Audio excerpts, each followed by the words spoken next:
Hi, ಎಲ್ಲರಿಗೂ ನಮಸ್ಕಾರ. ನಾನು ನನ್ನ ಲಾಸ್ಟ್ ವಿಡಿಯೋದಾಗ ಹೇಳಿದ್ದೆ, ನನ್ನ ಜರ್ಮನಿಗೆ ಹಳ್ಳಿಯಿಂದ ಜರ್ಮನಿಗೆ ಹೆಂಗೆ ಬಂದು ಅನ್ನೋದು ನಿಮ್ಮ ಮುಂದೆ ಶೇರ್ ಮಾಡ್ತಾನಂತ. ಸೊ ನಂದು ಜರ್ಮನಿಗೆ ಬರೋ ನನ್ನ ಜರ್ನಿ ಸ್ಟಾರ್ಟ್ ಆಗಿದ್ದನ 2022 ಮೇ ಒಳಗೆ. ಸೊ ನಾನು ಅವಾಗ ಇನ್ನೂ ಲೇಖಿದೊಳಗೆ ಕೆಲಸ ಮಾಡ್ತಾಯಿದ್ನಿ. ಸೊ ನನ್ನ ಫ್ರೆಂಡ್ ಸರ್ಕಲ್ ಒಳಗೆ ಒಂದಷ್ಟು ಜನಕ್ಕೆ ಗೊತ್ತಿರುತ್ತೆ ನಾನು ಅಬ್ರಾಡಿಗೆ ಹೋಗೋ ಪ್ಲ್ಯಾನ್ ಮಾಡ್ತಿರ್ತೀನಂತ. ನಾನು ಒಂದು ಸಲ ಆಸ್ಟ್ರೇಲಿಯಾಕ್ಕೂ ಅಪ್ಲೈ ಮಾಡಿರ್ತೀನಿ. ಬಟ್ ಅವಾಗ ನಾನು ಅಪ್ಲೈ ಮಾಡಿದಾಗ ಅಲ್ಲಿ ರಿಕ್ರೂಟ್ಮೆಂಟ್ ಎಲ್ಲ ಬಂದಿರುತ್ತೆ, ಹಾಗಾಗಿ ಅದು ಕ್ಯಾನ್ಸಲ್ ಆಗುತ್ತೆ. ಸೊ ನನ್ನ ಫ್ರೆಂಡ್ ಒಬ್ಬ ನರ್ಸಿಂಗ್ ಕಾಲೇಜ್ ಒಳಗೆ ಟ್ಯೂಟರಾಗಿ ಕೆಲಸ ಮಾಡ್ತಾ ಇರ್ತಾನೆ. ಅಲ್ಲಿ ಅವಂಗೆ ಗೊತ್ತಾಗುತ್ತೆ ಇದು ಜರ್ಮನ್ದವ್ರಲ್ಲಿ ಬಂದಿದ್ದಾರಂತ, ಅವಂಗದು ಇನ್ಫಾರ್ಮೇಷನ್ ಗೊತ್ತಿರುತ್ತೆ. ಸೊ ಅವ್ನಂಗೆ ಅದನ್ನು ರೆಫರೆನ್ಸ್ ಮಾಡ್ತಾನೆ. ಆ ರೆಫರೆನ್ಸ್ ಒಂದು ಅವ್ರಿಗೆ ಕಾಂಟ್ಯಾಕ್ಟ್ ಮಾಡ್ತೀನಿ. ನಾನು ಕಾಂಟ್ಯಾಕ್ಟ್ ಮಾಡಿದ್ದು ಒಂದು ಲ್ಯಾಂಗ್ವೇಜ್ ಇನ್ಸ್ಟಿಟ್ಯೂಟ್ ಅದಿದ್ದು ಆಗ್ರಾ ಒಳಗೆ. ಅವ್ರು ಕಾಂಟ್ಯಾಕ್ಟ್ ಮಾಡಂತಲೇ ಅವ್ರು ನಂಗೆ ಒಂದು ಡೇ ಫಿಕ್ಸ್ ಮಾಡ್ತಾರೆ ಇಂಟರ್ವ್ಯೂಗೆ. ಸೊ ಅವ್ರು ನಂಗೆ ಕಾಲ್ ಮಾಡ್ತಾರೆ. ನಾನು ಕೆಲಸ ಮಾಡ್ತಾ ಇರ್ತೀನಿ, ಡ್ಯೂಟಿ ಮೇಲೆ ಇರ್ತೀನಿ, ನಂಗೆ ಕಾಲ್ ಬರುತ್ತೆ. ಸೊ ಅದು ಜಸ್ಟ್ ಫ್ರೀ ಟೈಮ್ ಒಳಗೆ 5 to 10 minutes ಒಳಗೆ ನಂದು ಒಂದು ಇಂಟರ್ವ್ಯೂ ತೊಗೋತಾರೆ ಸ್ಮಾಲ್. ಜಸ್ಟ್ ಇದು ಫಾರ್ ಜರ್ಮನ್ ಲ್ಯಾಂಗ್ವೇಜ್ಗೆ ಎಲಿಜಿಬಲ್. ಅದಕ್ಕೆ ನನಗೆ ಒಂದು ಅವರ ಇಂಟರ್ವ್ಯೂ ತೊಗೋತಾರೆ. ನಾನು ಇಂಟರ್ವ್ಯೂ ಪಾಸ್ ಆಗ್ತೀನಿ. ಇಂಟರ್ವ್ಯೂ ಪಾಸ್ ಆದಮೇಲೆ 2022 ಮೇ ಒಳಗೆ ನಾನು ಆಗ್ರಾಕ್ಕೆ ಹೋಗ್ತೇನೆ. ಮತ್ತು ಅವಾಗ ನಾನು ಅದು ಫಸ್ಟ್ ಟೈಮ ನಾನು ಫ್ಲೈಟ್ದಾಗ ಹೋಗಿದ್ದನು. ದಿಲ್ಲಿಗೆ ಫ್ಲೈಟ್ದಾಗ ಹೋಗ್ತೀನಿ, ಅಲ್ಲಿಂದ ಆಗ್ರಾಕ್ಕೆ ಟ್ರೈನ್ದಾಗ ಹೋಗ್ತೀನಿ.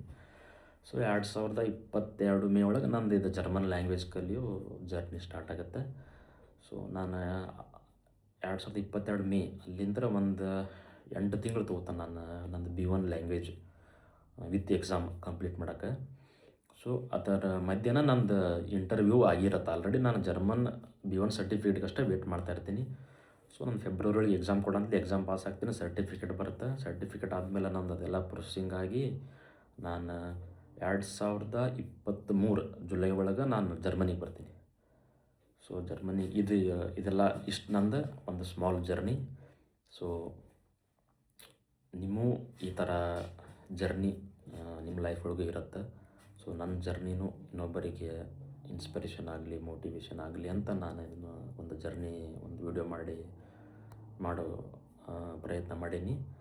ಸೊ ಇನ್ನು ಮುಂದಿನ ವಿಡಿಯೋ ಒಳಗೆ ನಾನು ಅಲ್ಲಿ 8 ತಿಂಗಳು ಅದು ನನ್ನ ಜರ್ನಿ ಅಂತಂದ್ರೆ ನಾನು ಲ್ಯಾಂಗ್ವೇಜ್ ಹೆಂಗೆ ಕಲಿತೀನಿ, ಮತ್ತು ಲ್ಯಾಂಗ್ವೇಜ್ ಹೆಂಗೆ ಕಲಿಬೋದು, ಮತ್ತು ನಾನು ಅಲ್ಲಿ ಏನೇನು ಪ್ರಾಬ್ಲಮ್ಸ್ ಫೇಸ್ ಮಾಡಿದ್ನಿ.